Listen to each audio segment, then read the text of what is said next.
El barco del cambio se hunde desde sus adentros. Hola a todos y bienvenidos. Soy Carlos Eduardo Osorio Aguiar, ciudadano, abogado y político colombiano. Y este es mi podcast Píldoras del Saber. Hoy hablaremos de cómo la educación en nuestro país pasó a ser un problema sin doliente. Cómo el escándalo de la corrupción de la UNGRD cada vez más amplía sus tentáculos. Cómo el barco del cambio se comienza a hundir desde sus adentros. Bajo este contexto, hablaremos entonces de los últimos episodios de esta tragicomedia llamada Gobierno de Gustavo Petro. Comencemos con una frase que suena más a un chiste de mal gusto que a un argumento serio. Abro comillas. Obligar a un niño a asistir al colegio es una forma de violencia y adoctrinamiento. Cierro comillas. Estas palabras no salieron de un comediante, sino de una congresista, Susana Boreal, en pleno debate en la Comisión Sexta de la Cámara de Representantes del Congreso de la República. Sí, esa misma Susana, que con orgullo declaró que consume marihuana a diario, porque según sus propios términos, le encanta. Uno no sabe si reír o llorar, pero seguro que esto no da confianza sobre las prioridades educativas de este gobierno. Mientras tanto, la realidad de la educación en Colombia está en crisis. El Sistema Nacional de Información de la Educación Superior muestra que las universidades públicas están perdiendo estudiantes, mientras que las privadas parecen más fuertes que nunca en programas de posgrado. En cifras, 7.368 estudiantes menos en las públicas entre 2022 y 2023. Y no hablemos del SENA, que está en el peor nivel de matrículas de la última década, perdiendo más de 31.000 estudiantes en un solo año. Según el DANE, en 2014 se matricularon en todo el país entre niñas, niños y adolescentes 10.27 millones de estudiantes, mientras que al cierre del año pasado se encontraban registrados 9.5 millones. En comparación con 2022, el porcentaje de matrículas para el nivel de básica primaria en 2023 descendió 1%, mientras que la educación básica secundaria reportó una caída del 3.6% y en preescolar la pérdida fue de 3.3%. Al parecer, para este gobierno, la educación ya no es la base del desarrollo, sino un tema secundario que se puede recortar sin remordimientos. La educación en Colombia enfrenta una tormenta perfecta: recortes presupuestales, improvisación y proyectos que generan más dudas que respuestas. La última controversia gira en torno al anuncio del ministro de Educación, Daniel Rojas, sobre convertir el ICETEX en un banco, una idea que ya cuenta con el respaldo del presidente Gustavo Petro. Vale decir, aunque aún no se conoce un texto oficial de la propuesta que detalle cómo funcionará esta transformación, el anuncio genera varios interrogantes. Según Rojas, el nuevo Banco del Saber no dependerá del presupuesto nacional para financiar los créditos estudiantiles. En su lugar, serán los ahorros del público la fuente de financiación. En un intento por darle un giro social a la propuesta, se afirmó que los grandes empresarios pueden demostrar su compromiso con la educación, ahorrando sus ganancias en el Banco del Saber. un discurso idealista que, al menos en el papel, suena bien, pero que en la práctica plantea serios problemas. Hoy el ICETES ofrece becas y créditos condonables que permiten a miles de jóvenes de bajos recursos acceder a la educación superior. Bajo el modelo actual, esas iniciativas son posibles gracias a los recursos propios y gubernamentales que maneja la entidad. Pero si el ICETES se transforma en un banco que debe ser financieramente viable, ¿qué pasará con esos beneficios? La idea de depender del ahorro privado para financiar la educación superior no solo es riesgosa, sino profundamente incierta. ¿Qué pasa si los niveles de ahorro no alcanzan para cubrir la demanda de créditos estudiantiles? Además, la esencia misma de un banco está en generar utilidades, no en perdonar deudas, ni financiar educación gratuita. Para los jóvenes, la preocupación es legítima. Las becas y créditos condonables del ICETES representan la única oportunidad de muchos para acceder a la educación superior. Cambiar este modelo por uno basado en ahorros voluntarios y viabilidad financiera podría significar el fin de estos programas, dejando a miles de estudiantes sin opciones reales para continuar sus estudios. La propuesta del gobierno no solo carece de claridad, sino que parece improvisada. Transformar al ICETES en un banco no resuelve los problemas de fondo, como son acceso desigual a la educación, insuficiencia de recursos y falta de oportunidades para los jóvenes de estratos más bajos. Por el contrario, introduce nuevos riesgos en un sistema ya de por sí frágil.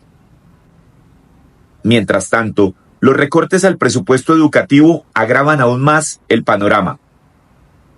Con menos recursos asignados para la educación superior en 2025, la creación de este Banco del Saber no parece ser una solución real, sino un intento por desviar la atención de la falta de inversión pública en un sector clave para el desarrollo del país.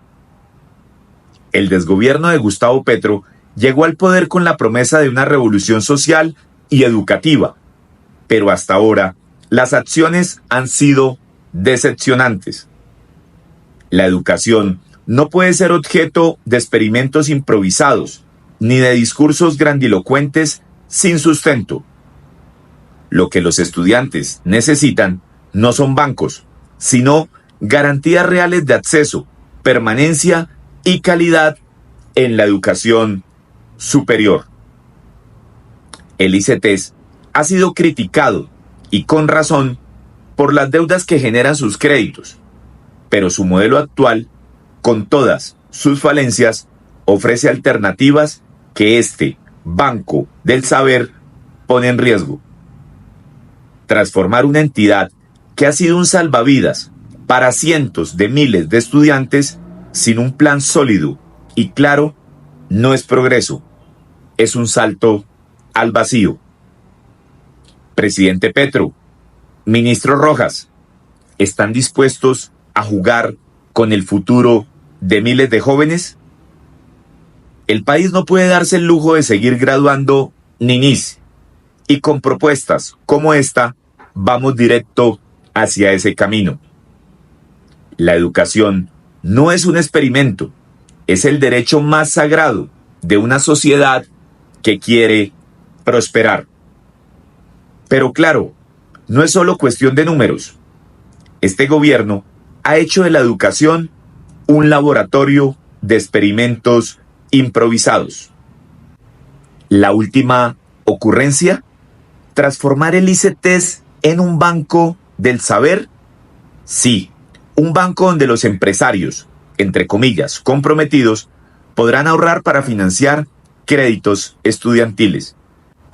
Porque, al parecer, el Estado ha decidido que ya no es su responsabilidad garantizar la educación de sus ciudadanos. Hablemos claro, hoy el ICETES ofrece becas y créditos condonables que son la única esperanza para miles de jóvenes de bajos recursos. Si esta entidad se convierte en un banco, ¿qué pasará con esos beneficios? Y mientras improvisan con el futuro de miles de estudiantes, el presupuesto educativo para 2025 tendrá un recorte monumental del 37%. Así es, de 7.3 billones de pesos en 2024 pasaremos a solo 4.6 billones en 2025. La razón, la plata no alcanza, pero curiosamente siempre hay recursos para burocracia. Y no solo es un problema de cifras, es también un problema de actitud. Este gobierno, que llegó prometiendo una revolución educativa, ha convertido a la educación en un tema secundario. Y mientras nos distraen con frases polémicas, las niñas, niños y adolescentes del país enfrentan un futuro cada vez más incierto. El panorama es oscuro. Menos matrículas, menos presupuesto y más incertidumbre. Y aunque muchos jóvenes votaron por Petro esperando un cambio, lo único que están recibiendo es una larga lista de promesas incumplidas. A esta tragedia nacional se le suma una más, la corrupción. La corrupción en la Unidad Nacional para la Gestión del Riesgo de Desastres, UNGRD, la cual se siente como un golpe directo a la nación.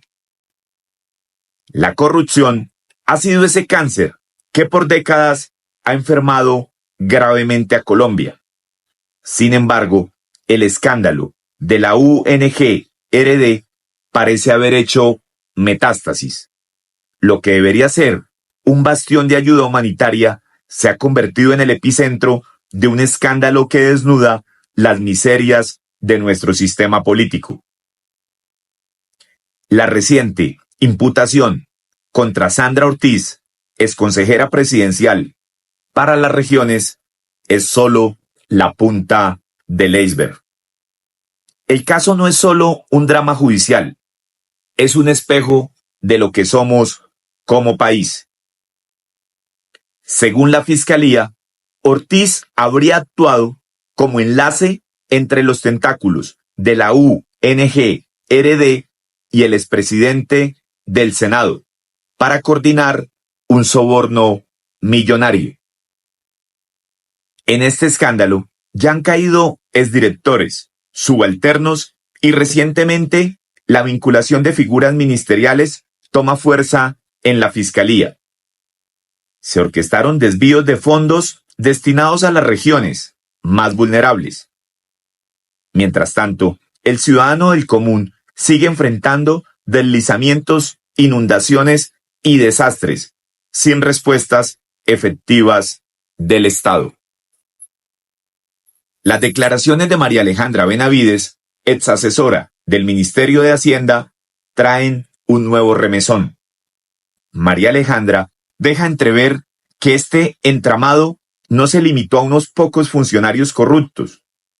Su testimonio sugiere que altos funcionarios, como los ministros de Hacienda, Ricardo Bonilla, y del Interior, Luis Fernando Velasco, no solo estaban al tanto, sino que supuestamente supervisaban cómo los sobornos lubricaban la maquinaria de los contratos en la entidad.